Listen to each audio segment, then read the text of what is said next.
After you go through the Tower of Power, you need to complete the exit ticket. So here you see I pulled my exit ticket, and I'm actually using the Cami extension to go ahead and create my key or decide on those success criteria for my students. So I'm looking at this as 6 times 3, and of course they've given us an array of 6 times 3, but they've split it into 4 rows of 3, which I know as 12, and 2 rows of 3, which is 6. If you come down here, you'll see that 4 times 3 plus 2 times 3 will give us those partial products of 12 and 6. And when we look at it as 6 times 3, again, it's going to give us that 12 and 6. So we know that 6 times 3 is going to be the total of these two partial products, which is 18. And I go back and put that up here. This is very similar to what we saw in the Tower of Power, so I may even put myself a little note that says TOP. And then if I look here, again, we have a second problem giving us 7 times 3, and the array is split up. So we're going to count our rows 2, 3, 4, and 5. That friendly multiplication sentence of 5 times 3, which gives us 15. And then the 2 times 3, giving us 6. So we'll go down here. 5 times 3, that partial product was 15, plus 2 times 3, partial product of 6.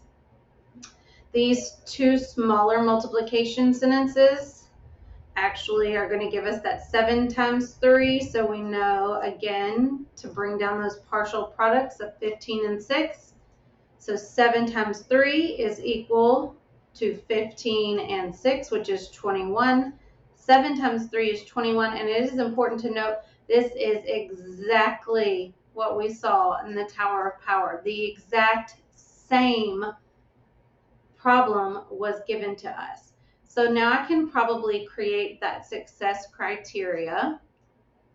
And I'm thinking for my success criteria that I'm going to use a text box over here. I'm going to say that students will have to complete given arrays and aligned multiplication sentences, because I remember they had to do that in the Tower of Power. They also will then solve friendly multiplication sentences for a larger given array, and they will make connection of the two multiplication sentences and partial products to the larger array, which thereby kind of gives us the understanding of the distributive property. Okay, so I got this, remember, from completing that Tower of Power and then looking here at my exit ticket. I know that this will help my students really get to mastering today's objective.